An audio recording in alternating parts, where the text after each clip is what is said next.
Bismillahirrahmanirrahim. Assalamualaikum warahmatullahi wabarakatuh. Izin ya Bu, terima kasih atas kesempatan yang telah diberikan kepada saya. Kali ini saya akan mempresentasikan aspek perilaku sosial budaya dalam kehamilan, persalinan, nifas, bayi baru lahir, dan keluarga berencana. Ini merupakan tugas individu mata kuliah praktek profesional bidan. Perkenalkan, nama saya Fitra Ramadhani, NIM B2206089, kelas 1A, Memasam, Mamuju Tengah.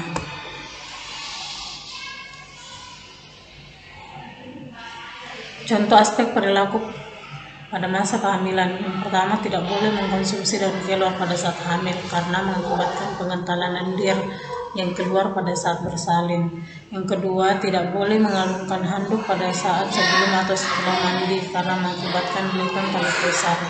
Yang ketiga, tidak boleh duduk di depan perut di depan pintu rumah atau pagar karena mengakibatkan lamanya anak di jalan lahir kala dua lama. Selama kehamilan, suami dari ibu hamil tidak dibolehkan membunuh binatang atau menghilangkan salah satu organ pada hewan, misalnya lidah, karena dapat mengakibatkan bisu. Penjelasan dari segi kebidanan, sayur daun kelor merupakan salah satu sumber zat besi yang tinggi yang dapat membantu pertumbuhan dan perkembangan janin, terlebih di awal trimester pertama.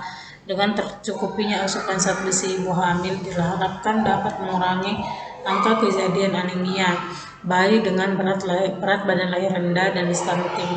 Kecakapan dan keterampilan bidan dalam melakukan komunikasi edukasi kepada masyarakat, baik yang melakukan pemeriksaan puskesmas maupun posyandu, serta kader yang aktif dalam melakukan penyuluhan diharapkan mampu mengubah pola pikir masyarakat tentang pentingnya asupan zat besi yang terkandung dalam sayur dan kelor.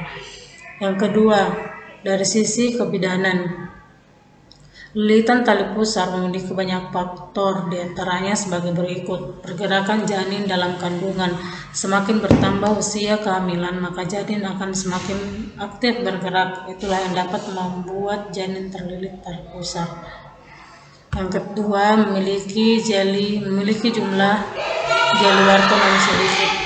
Tali pusar yang sehat akan dilapisi oleh jeli yang disebut jeli Wharton yang berfungsi untuk menjaga tali pusar agar tidak mudah melalui tubuh dan mencegah tali pusar agar tidak tertekan oleh pembuluh darah. Jika lapisan jeli pada ibu sedikit atau tidak mencukupi, risiko bayi terlilit akan semakin tinggi. Terdapat beberapa kondisi yang menyebabkan jumlah Wharton jeli tidak memadai atau sedikit, diantaranya tembakau dalam rokok, penyakit hipertensi, dan diabetes. Selain kondisi di atas, jumlah jeli Wharton yang tidak memadai dapat menyebabkan pertumbuhan janin terhambat. Selain itu, preeklamsia dapat menyebabkan kerusakan jeli Wharton. Yang ketiga, bayi kembar atau gemeli dapat membuat masing-masing tali pusar kusut dan berpotensi melilit leher janin.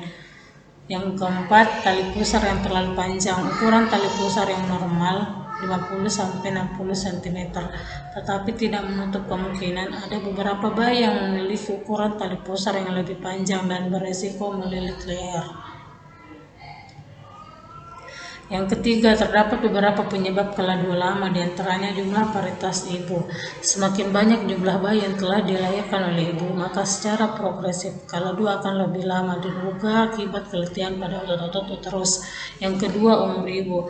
Organ reproduksi pada ibu di bawah usia 20 tahun belum berfungsi secara sempurna, sehingga apabila terjadi kehamilan dan persalinan akan lebih mudah mengalami komplikasi.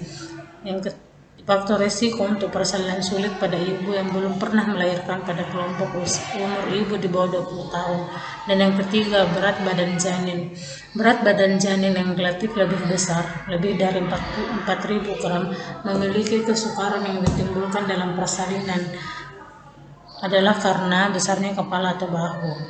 Yang keempat, kelainan kongenital atau kelainan bawaan lahir adalah suatu kondisi di mana bayi lahir dengan kelainan yang disebabkan oleh gangguan selama masa tumbuh kembang janin dalam kandungan. Adapun penyebabnya antara lain kelainan genetik atau kromosom, lingkungan, mungkin terjadi paparan radiasi atau zat kimia tertentu. Yang ketiga, gizi ibu hamil, dan yang keempat, kondisi ibu saat hamil.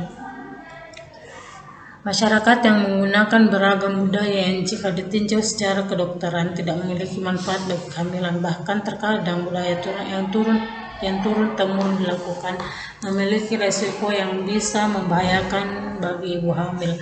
Berikut beberapa peran bidan yang bisa dilakukan dalam menangani beragam budaya ataupun perilaku sosial yang ada dalam masyarakat. Yang pertama, KIE tentang menjaga kehamilan dengan ANC, mengkonsumsi makanan bergizi, membatasi aktivitas fisik, tidak perlu pantang makan karena keadaan hamil.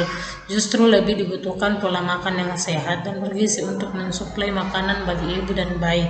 Yang kedua, KIE tentang segala sesuatu telah diatur oleh Tuhan Yang Maha Esa. Mitos yang tidak benar harus ditinggalkan karena tidak memiliki nilai manfaat, bahkan terkadang membahayakan. Yang ketiga, pendekatan terhadap tokoh masyarakat untuk mengubah tradisi negatif atau berpengaruh terhadap kehamilan. Terima kasih.